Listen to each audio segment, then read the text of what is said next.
The U.S. and NATO have formally rejected Russia's demands that NATO ban Ukraine and other former Soviet states from joining the alliance, but they did offer compromises on arms control and missile placement. This comes as tensions with Moscow reach levels not seen since the Cold War. Joining us now from Washington is Evelyn Farkas. She served as former President Obama's Deputy Assistant Secretary of Defense for Russia, Ukraine, and Eurasia. She also previously served as former senior advisor to the Supreme Allied Commander of NATO. It's good to see you, Evelyn. Thanks, Vlad. Thanks, Anne-Marie. So what happens now that the United States and NATO have rejected Russia's demands? Could this change the course of talks? Is diplomacy still in the cards?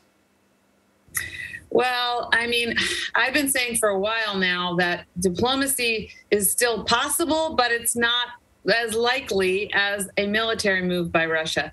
And that's because, as you said at the beginning, what Russia really wants is control over Ukraine, and blocking Ukraine from joining NATO is part of that. And the United States and NATO allies, member countries, have said that that's off the table. So what is Russia going to do? Maybe they'll negotiate over what's left, you know, the arms control negotiations you mentioned, arms control issues.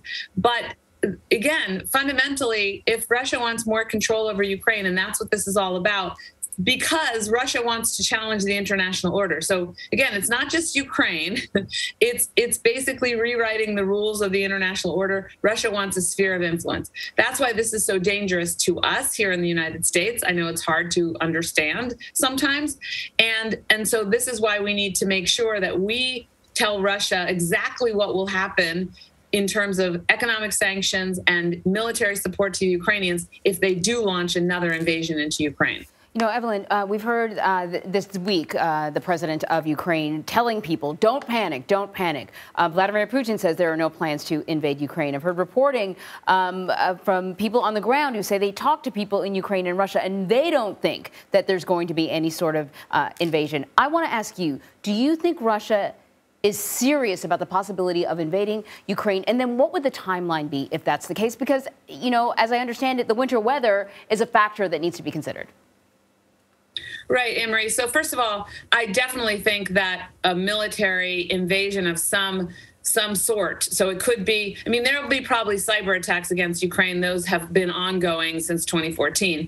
So that's nothing new. And in fact, in 2015, a 250,000 people in Ukraine lost electricity because of a cyber attack by the Russians. So they're going to continue doing that. But they'll probably go into eastern Ukraine, the Donbas area, where they have already forces, in order to put more pressure on the Ukrainian government.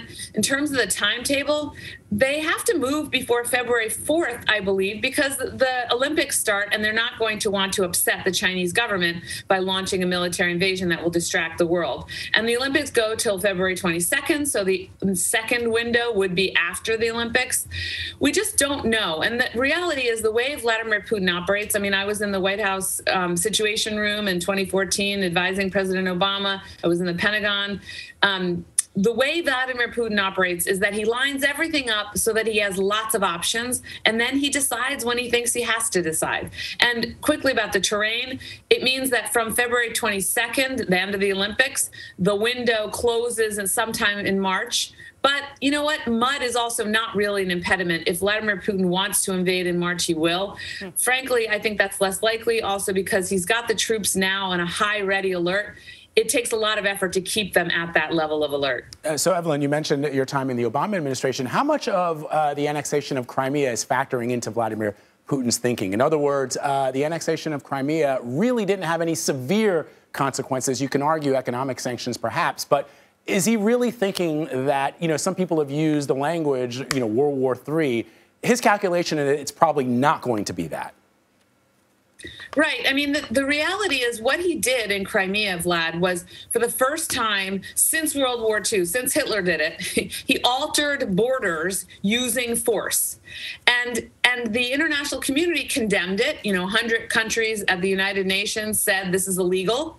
But we kind of stopped there. And then he started another war in another part of eastern Ukraine called Donbas, which is ongoing. Over 13,000 people have died there. And that's where I think he's likely to go in and invade again. And we really haven't been able to completely stop him. I mean, yes, we did deter him in the Obama administration from taking more territory in Ukraine, from taking the whole country. But the reality is that he's still conducting this really aggressive foreign policy from 2014 on.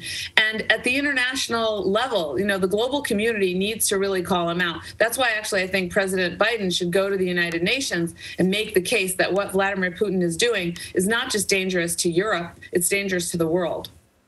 Evelyn Farkas, thank you so much. Thank you.